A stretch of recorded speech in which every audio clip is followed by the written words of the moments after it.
c'était réel. J'avais des preuves solides. J'ai commencé à y croire.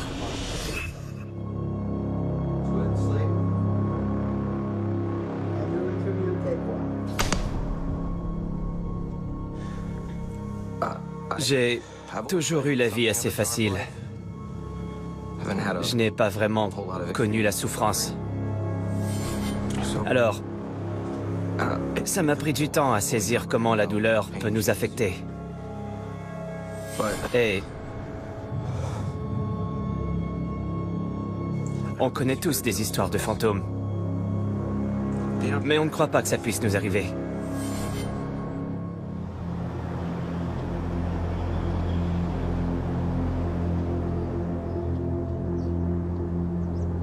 Ma femme, Kimberly et moi, on habitait un beau condo rénové dans un édifice historique. On voyageait beaucoup pour le travail. Alors, à la maison, on aimait s'amuser, inviter des amis et nous retrouver. Chérie, tu veux combien de morceaux? Coupe tout, tiens. Le soir où ça a commencé, on préparait le souper pour une soirée.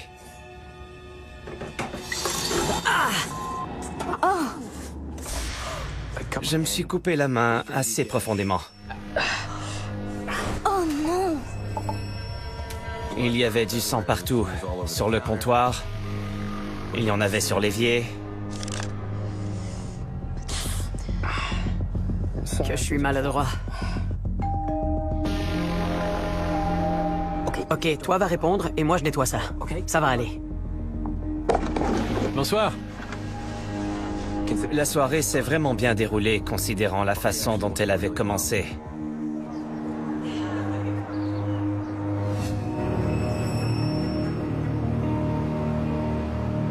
Mais le lendemain matin,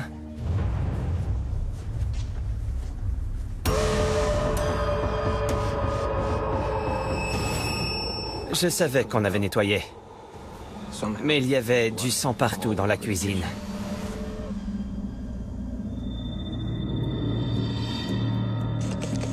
Je me suis mis à laver. Et puis, soudain, ma vue s'est embrouillée. C'était comme regarder les yeux ouverts dans de l'eau trouble.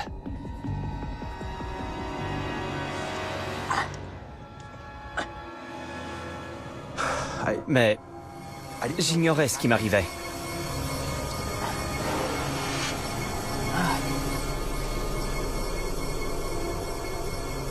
Quand ma vue est redevenue nette, je me suis dit que j'avais peut-être trop bu la veille. Sans plus. Mais ma vue continuait à me jouer des tours. Et quand j'ai fini par bien voir,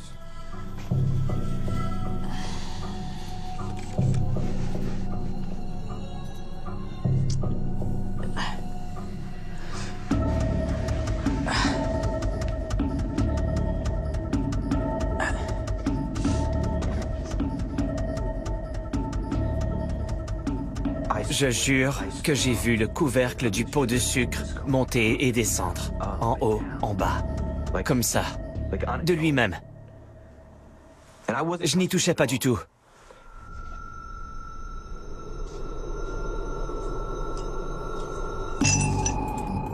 Personne n'allait me croire.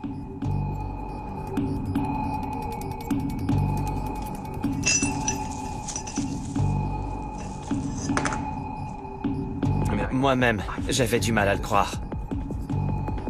Je ne pouvais expliquer ce qui se passait. Alors, j'ai pris mon téléphone et j'ai filmé.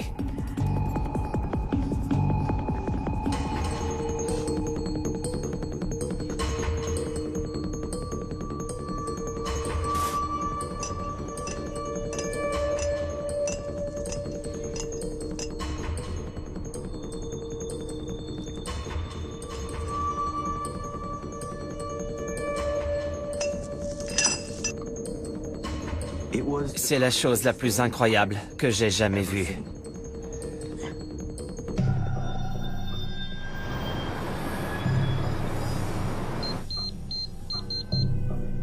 Ce soir-là, j'ai mis l'alarme du condo.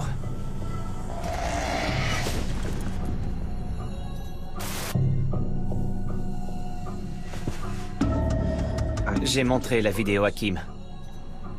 J'ai filmé ça tout à l'heure. Est-ce que je suis fou? Ou ce truc bouge tout seul? C'est amusant. C'est vraiment étrange, non?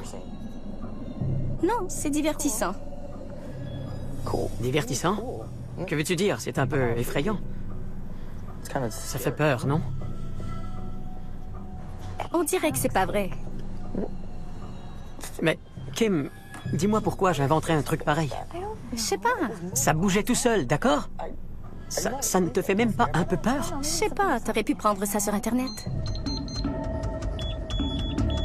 C'est le système d'alarme.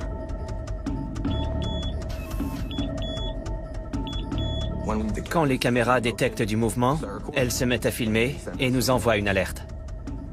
Depuis 3 ans qu'on était là, ça ne s'était encore jamais produit. Ce n'est qu'une erreur, ok? Je vais aller voir.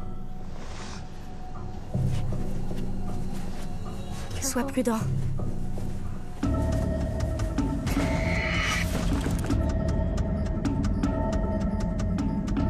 Dans le salon, toutes les lumières clignotaient, allumées, éteintes, allumées, éteintes, au même rythme. J'ai pensé que c'était un simple problème électrique. Ça ne pouvait être que ça. Mais quand j'ai voulu éteindre les lumières, c'était impossible. Rien à faire. Elles continuaient à clignoter. C'était étrange. Je ne voyais aucune explication possible à ce qui se passait.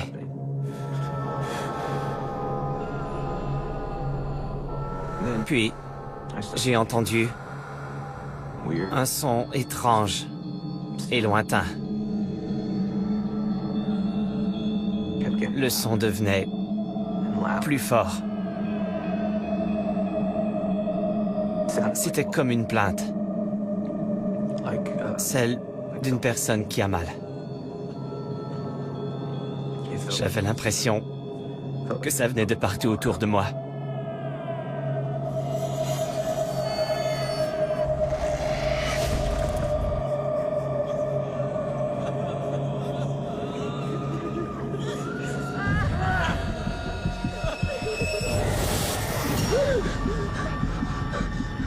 T'entends ça?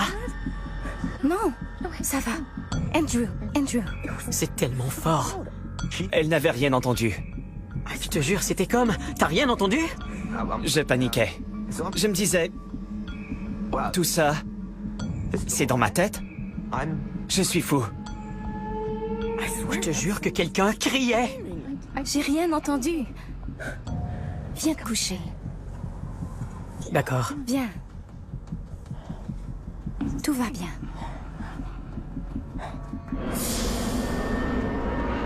Tôt le lendemain...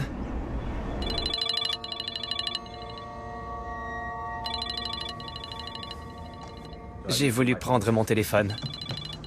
Mais je me suis rendu compte que je ne voyais plus. Je ne voyais plus rien du tout. Tout était noir. Je ne voyais plus rien. Kim? Je me suis mis à paniquer. J'étais aveugle. Kim? Je vois rien! J'étais plongé dans l'obscurité. J'étais terrifié.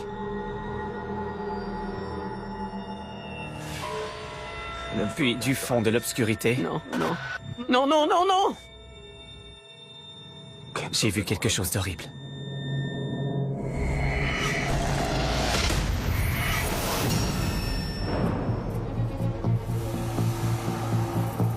Il y a quelques années, ma vie a pris un virage étrange et effrayant. Dans ma maison, il se passait des choses bizarres que je ne pouvais même pas expliquer. Un matin, je me suis levé et j'étais aveugle. Dans l'obscurité, le visage d'un homme a surgi. Il lui manquait un œil. Non, non, non, non! Je n'ai jamais eu aussi peur de ma vie. Non! Andrew! Non! Andrew! Qu'est-ce que tu as fait? Oh non! Je sais pas! Il y avait du sang partout.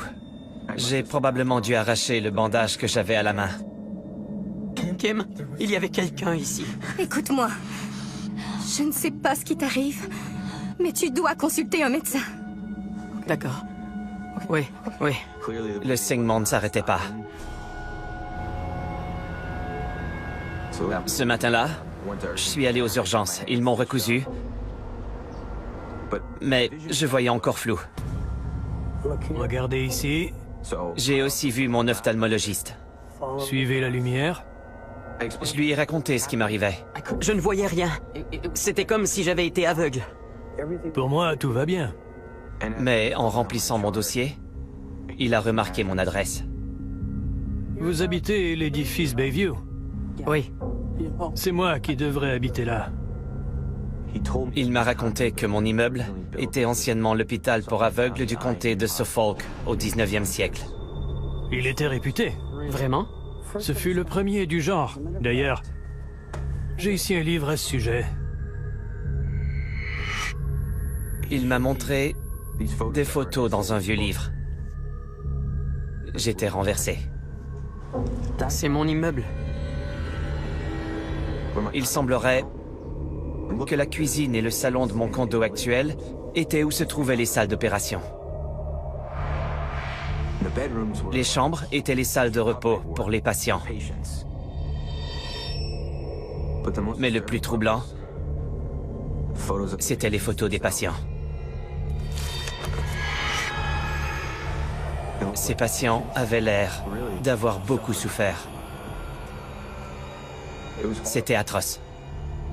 Comptez-vous chanceux de ne pas avoir vécu au 19e siècle. Et ça... C'était incroyable. L'un des patients ressemblait exactement à l'homme que j'avais vu le matin, dans ma tête. Je me rappelle les frissons que j'ai eus quand je l'ai vu.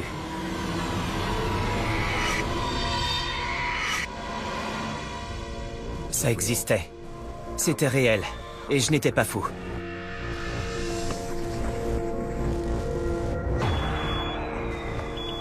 Puis soudain, j'ai reçu une nouvelle alerte. Le détecteur de mouvement s'était déclenché dans le salon. J'ai couru chez moi. J'ai vérifié. Il n'y avait aucune trace d'effraction. Puis j'ai remarqué des gouttes de sang sur le sol. J'ignorais d'où elles provenaient.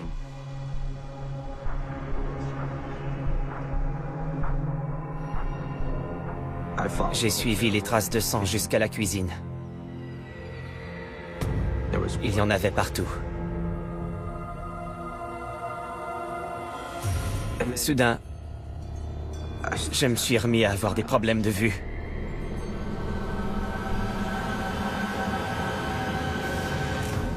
La lumière s'est mise à clignoter. Plus vite que l'autre fois, comme un flash. Quand je me suis vu dans le miroir, il me manquait un œil. J'étais devenu ce patient. J'avais l'impression d'être fou. J'étais terrifié.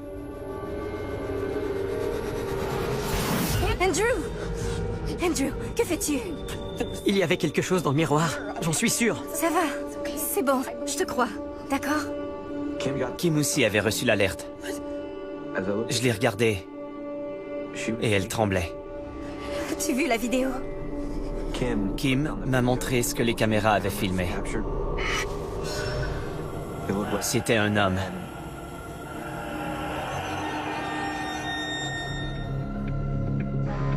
Tu vois? Regarde.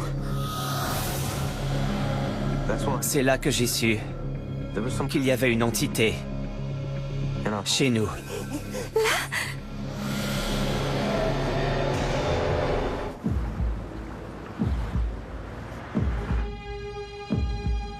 Le matin où j'étais incapable de voir quoi que ce soit, c'était comme si j'étais littéralement prisonnier de mon esprit. Puis j'ai découvert que je vivais dans un ancien hôpital pour aveugles. Je savais que quelque chose de cet endroit était vivant. On l'avait même filmé.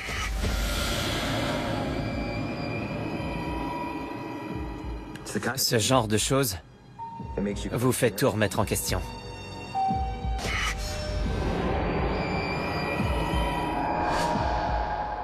Peu importe ce que c'était, on devait s'en aller.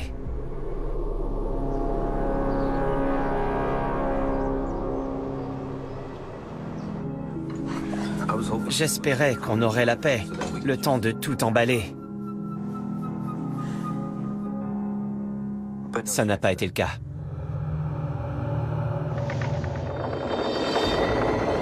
Dans la cuisine, les couteaux se sont mis à trembler.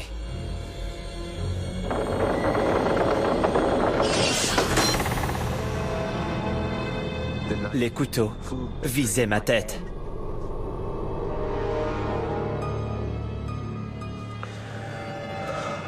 J'étais impatient de partir. Il faut partir, tout de suite. So did you ever figure out what brought it all on? C'est quand je me suis coupé. Comme notre cuisine avait déjà été une salle d'opération, le sang a peut-être agi comme un déclencheur. Je pense que l'esprit voulait me montrer la souffrance qu'il avait dû subir. Non, non, non, non! Il avait souffert. Pour des raisons que je ne m'explique pas, il a voulu que je souffre aussi. Et il a réussi. Non, non, non, non!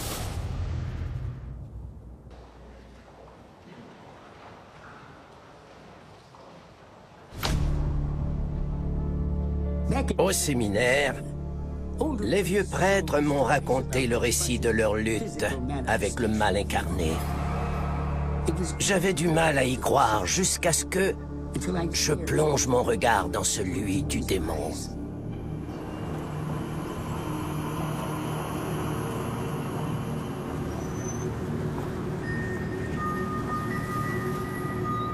En 2012, cela faisait environ 11 ans que j'officiais à Saint-Antoine. Une travailleuse sociale m'avait demandé de rencontrer une mère qui vivait une situation troublante. Cette travailleuse, qui s'appelait Tracy Millen, devait enquêter sur les absences du fils à l'école. Mais après avoir vu la famille, elle était pas mal secouée. Bonjour, je suis le père Lambert. Je m'appelle Tracy. Merci d'être venu. Ça va, asseyez-vous, je vous en prie. Comment puis-je vous aider? Mon père, je n'ai jamais rien vu de tel. Il était clair qu'elle avait vu quelque chose de vraiment très troublant. Ça a commencé dans la salle d'examen. Felicia, je peux vous poser quelques questions? Felicia? Oui, bien sûr.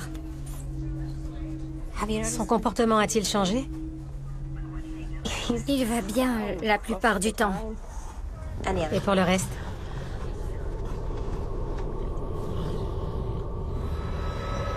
Je vais te tuer.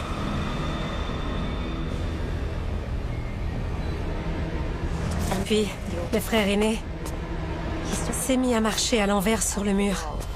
Oh! Oh, mon sang! Elle n'en croyait pas ses propres yeux. Pourtant, ça se déroulait tout juste devant elle. Comment est-ce possible? Cet enfant marchait littéralement sur le mur.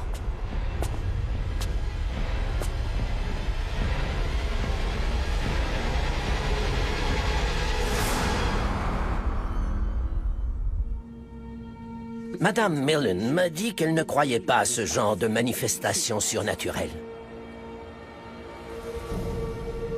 Mais elle avait vu des choses inexplicables. Elle était véritablement inquiète que ses supérieurs mettent en doute le rapport qu'elle avait rempli. Tous mes collègues vont penser que je suis folle. Vous me croyez, n'est-ce pas? Je ne demande pas mieux. On nous enseigne et on nous entraîne à reconnaître le mal et à en protéger les autres. Ça fait partie de notre formation et de notre foi. Mais à ce moment-là, j'ignorais quoi penser. Vous êtes sûr de ne pas vous tromper? Ce n'était pas un problème d'ordre médical? Ce que j'ai vu dans cette salle n'a rien de médical.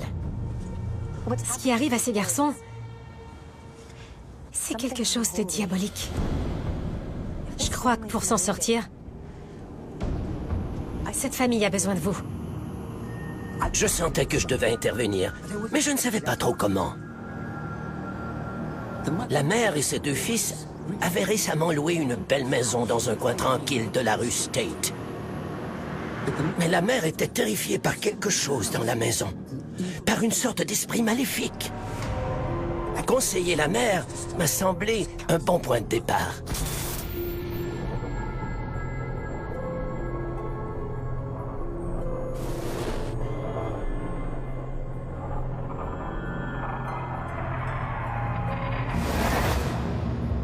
On est entré et on s'est mis à parler.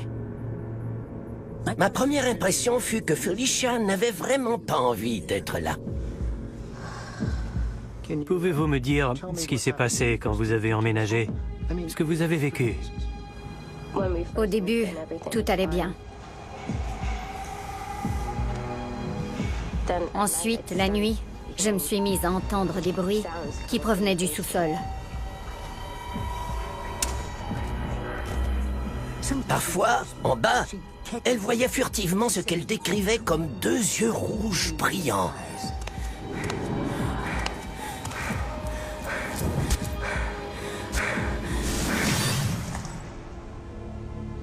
J'ignorais quoi penser. Si je devais croire Felicia, j'ignorais si c'était son esprit qui lui jouait des tours. Puis soudain, les lumières se sont mises à clignoter.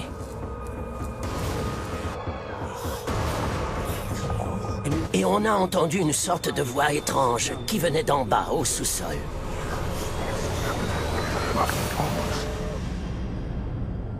Je ne pouvais l'expliquer, mais j'avais l'impression qu'on dérangeait peut-être quelque chose à l'intérieur de la maison. J'ai senti une présence imposante nous envahir. Attendez, je ne me sens pas très bien.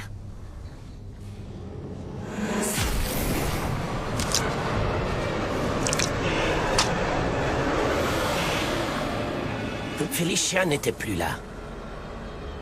Elle était toujours là physiquement, mais on aurait dit que quelque chose ou quelqu'un la contrôlait. Elle faisait des sons inhumains. On aurait dit que toute la noirceur du monde était concentrée dans son regard. J'ai sorti mon crucifix.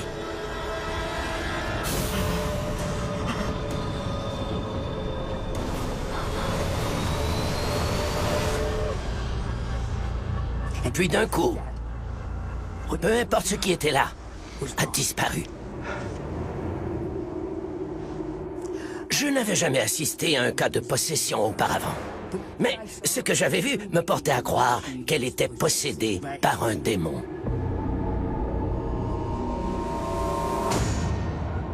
Le démon semblait relié au sous-sol. On devait aller vérifier ce qui s'y cachait. On est descendu en file, en silence, sans même un murmure. J'essayais même de ne pas respirer trop fort, comme si le moindre bruit pouvait réveiller le mal. Mais après tout ce qu'on avait déjà vu, je croyais qu'on savait tous très bien que ce que nous essayions de ne pas déranger était déjà bien éveillé. Le sous-sol est devenu très froid, glacial. Rien ne pouvait décrire le sentiment qu'on éprouvait.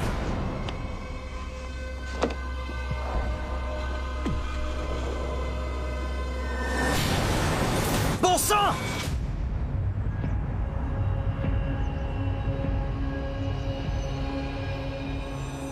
Une travailleuse sociale m'avait demandé de l'aider pour un cas troublant. Une mère pensait qu'elle et ses 2 fils habitaient avec des démons. J'ai accepté en tentant d'être objectif. Mais l'évidence m'a rapidement sauté aux yeux. Ce que nous combattions occupait le sous-sol. Il fallait découvrir ce que c'était.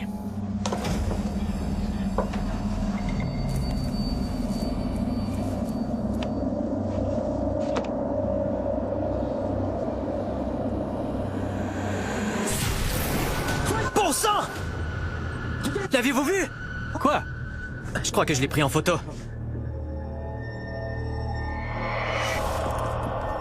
L'agent Thompson avait photographié quelque chose, une sorte de visage démoniaque. Soudain, on a levé les yeux et on a vu quelque chose au plafond. Une marque mouillée.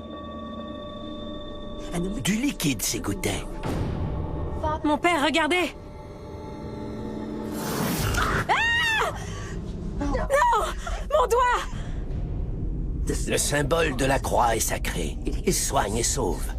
Mais peu importe ce que c'était, il s'agissait d'une forme d'abomination. Allez, sortez!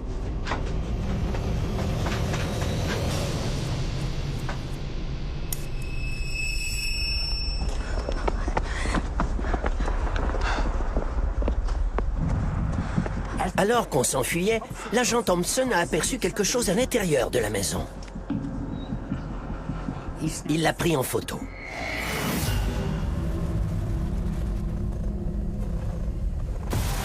Il m'apparaissait très clair qu'un démon accablait effectivement cette famille. Et Dieu voulait que je les aide. Le travail d'un prêtre consiste à prendre soin de ses ouailles et des âmes qui lui ont été confiées. J'ai donc écrit à l'évêque Kowalczyk du diocèse de Chicago. Je décrivais tout ce que les témoins m'avaient dit et tout ce que j'avais moi-même vu de mes propres yeux. J'ai demandé la permission de pratiquer un exorcisme. Ça allait être mon premier.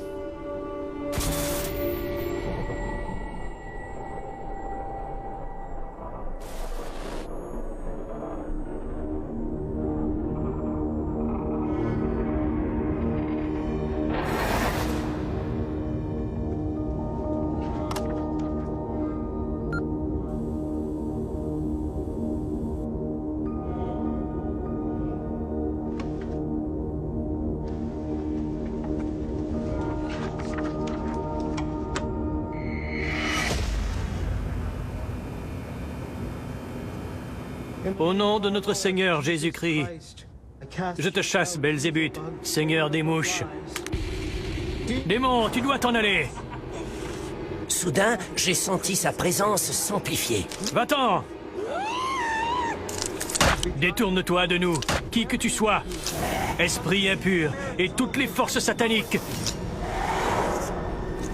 Conquérant de l'enfer et légion du mal. Rassemblement et secte. Esprit malin. Allez-vous-en. Esprit souillé. Et tous ceux qui les accompagnent. Au nom de notre Seigneur, je vous chasse.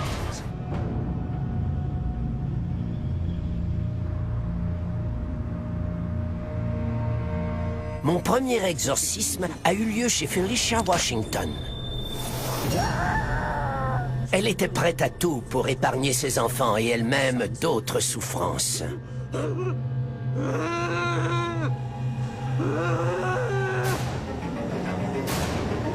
Je t'ordonne de te montrer. J'étais là, me tenant au-dessus d'elle, récitant des prières dans l'espoir de chasser le démon. Puisses-tu disparaître et te détourner de toutes les âmes créées à l'image de Dieu. Va-t'en! Elle avait d'énormes convulsions. Et Et avec toi, les sectes de l'enfer et tous ceux qui les accompagnent. Le démon veut que vous croyiez que vous faites souffrir la personne. Mais c'est faux. C'est le démon qui souffre. C'était une lutte entre le bien et le mal. Et la chose la plus effrayante que j'ai jamais faite. Je te chasse au nom de notre Seigneur Jésus-Christ.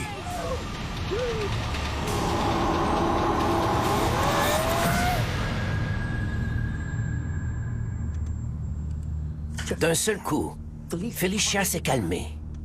Elle a fermé les yeux, totalement épuisée. En quelques minutes, elle est tombée dans un profond sommeil. Ce à quoi j'avais assisté, je ne l'avais encore jamais vécu. Ça m'a non seulement terrifié, mais ça a changé ma vie. J'ai revu Felicia quelques fois après ce jour-là, et manifestement, elle semblait, en un mot, libérée. Voici ce que j'ai écrit à l'évêque dans mon rapport. Si j'ai un jour douté de la possession diabolique, ce n'est plus le cas. Pour moi, pourtant un homme d'une grande piété, j'ai dû le voir pour le croire. À ce jour, j'ai pratiqué 8 exorcismes. J'aimerais vous dire que chaque fois, ça devient plus facile. Mais c'est faux. C'est ce tout premier exorcisme qui m'a vraiment fait découvrir le pouvoir que nous possédons en nous pour vaincre le mal.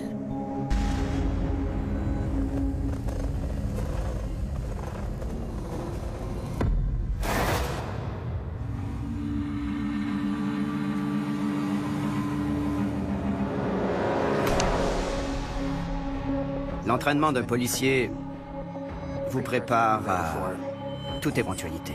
Mais pas quelque chose qui, vous savez, défie toute logique.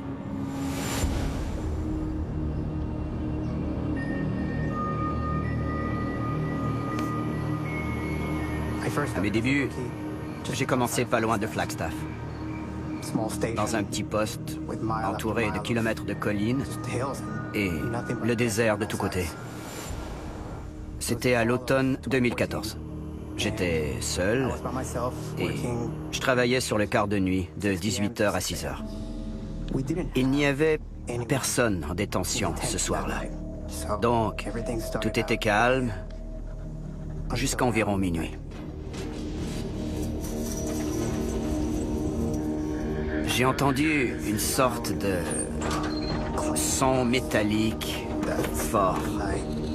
On aurait dit que quelqu'un jouait avec la serrure de la porte à l'avant.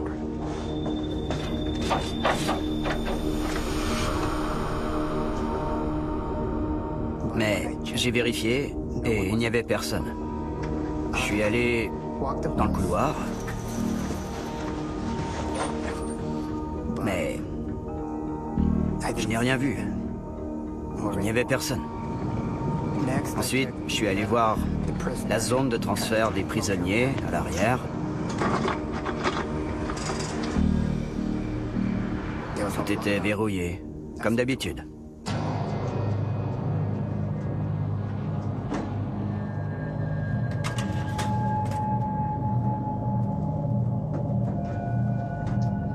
Et puis, j'ai entendu une espèce de faible tambourinement.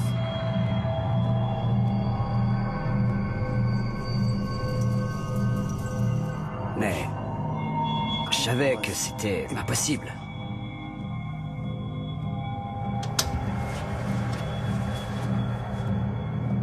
C'est sûr. J'étais seul là-bas.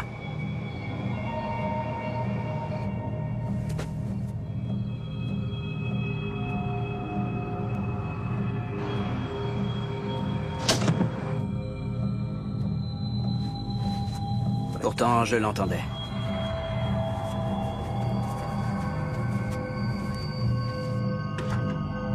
Ouais, c'était bizarre. Le dernier endroit que j'avais à vérifier était la salle des dossiers. C'est là qu'on les archive tous.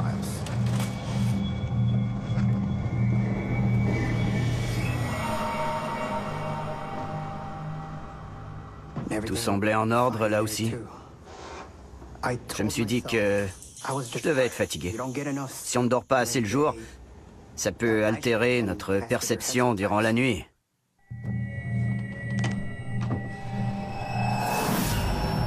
Arrêtez-vous! J'ai vu ce qui m'a semblé être l'ombre d'un homme. J'aurais pu jurer qu'il y avait quelqu'un dans le couloir. En même temps, c'était impossible. Et il n'y avait aucune façon de sortir.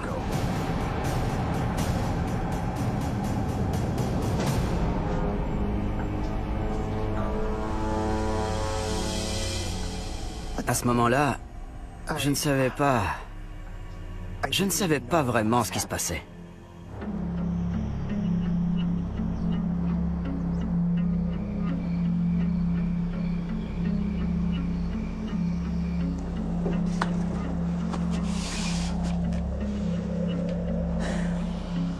La nuit suivante, j'étais enthousiaste d'arriver au poste. Bonne nuit, Connie.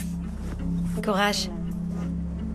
Je voulais vraiment me convaincre que ce que j'avais vu et entendu la veille n'était que le fruit de mon imagination. La soirée a suivi son cours habituel jusque vers la fin de mon quart. J'ai de nouveau entendu ces bruits.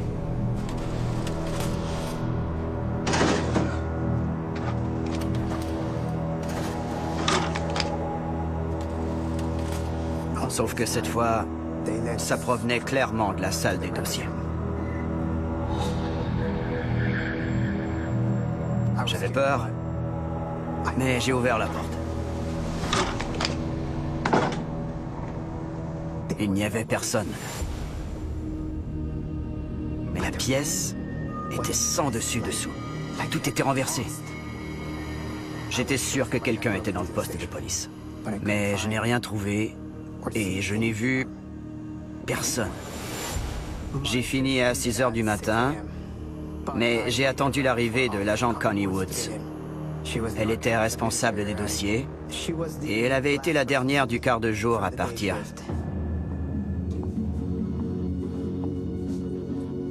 Je lui ai raconté ce que j'avais vu.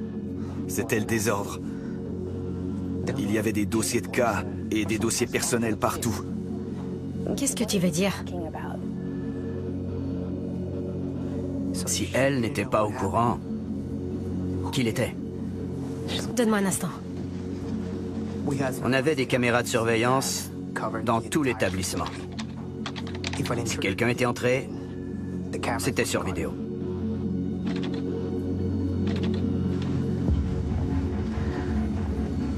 Écoute, je ne sais pas à quoi tu joues, mais la salle est exactement comme je l'avais laissée. Tout est en ordre.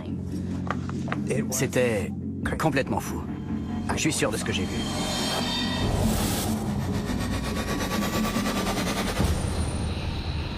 J'étais encore persuadé que tout ça avait une explication logique. Je suis retourné voir les enregistrements. La pièce était parfaitement rangée, comme Connie l'avait dit. Mais soudain, c'est devenu flou.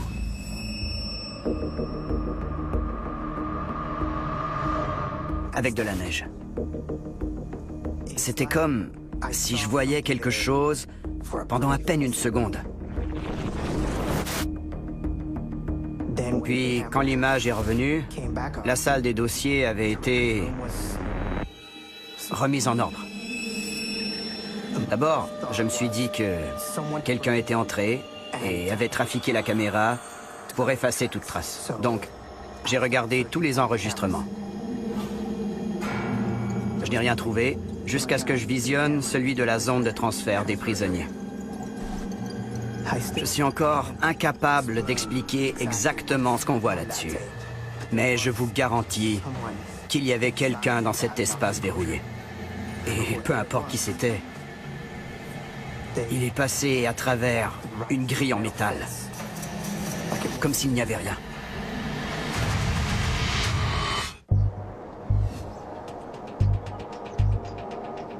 En tant que policier, j'ai vu bien des choses, dont certaines difficiles à décrire. Mais quand je travaillais de nuit près de Flagstaff, j'ai vu et entendu des choses qui dépassaient complètement l'entendement. Je n'ai jamais cru aux phénomènes surnaturels. Mais quand j'ai regardé les enregistrements vidéo, j'ai vu une espèce de forme marcher carrément à travers le grillage d'une clôture derrière le poste de police. Je me rappelle avoir pensé à faire le lien entre cette vidéo et le mystérieux désordre de la salle des dossiers. À ce moment-là, je m'étais dit que c'était possible que ça se soit vraiment produit. Que c'était réel.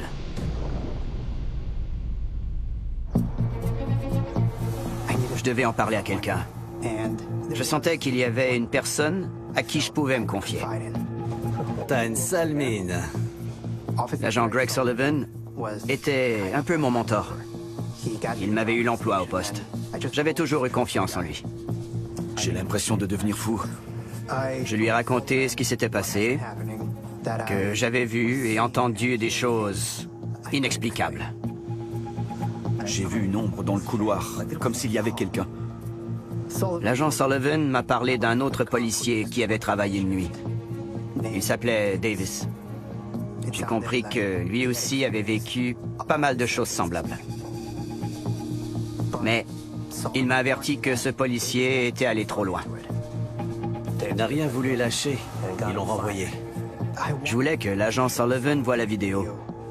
Mais après avoir su que l'agent Davis avait été renvoyé, j'ai ressenti le besoin d'en faire plus.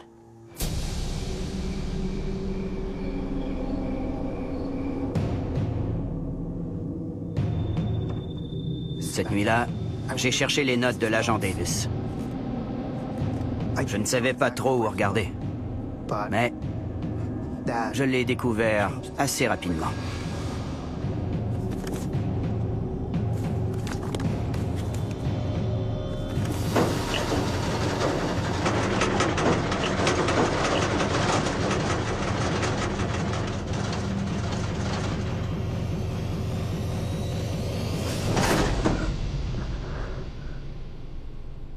On aurait dit que le dossier voulait que je le trouve. Il contenait toutes les notes de l'agent Davis, avec les dates, les heures et ce qu'il avait vu. Il y avait aussi des coupures de journaux. On aurait dit qu'il avait fait un lien entre ce dont il avait été témoin et un gros feu qui s'était propagé dans la région environ 5 ans plus tôt. Le feu s'était propagé sur un territoire amérindien tout près de là et un cimetière un peu au nord du poste de police. Et s'il s'agissait des esprits des morts dont le territoire avait été détruit par le feu? Et si l'un de ces esprits qui en avait été chassé avait élu domicile au poste de police? Le lendemain matin, j'ai expliqué ma théorie à l'agent Sullivan. Le feu a eu lieu à ce moment-là. Et voilà le cimetière. Je voulais qu'il voie le lien entre ce que l'agent Davis et moi avions vécu. Regarde ça.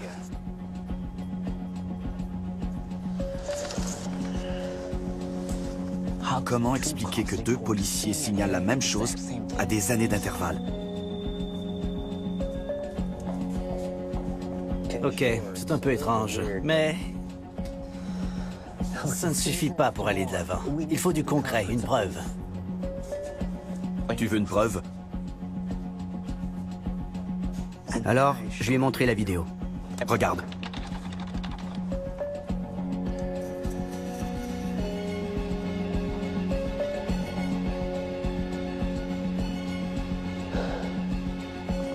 Je voyais qu'au fond de lui, il croyait que c'était possible.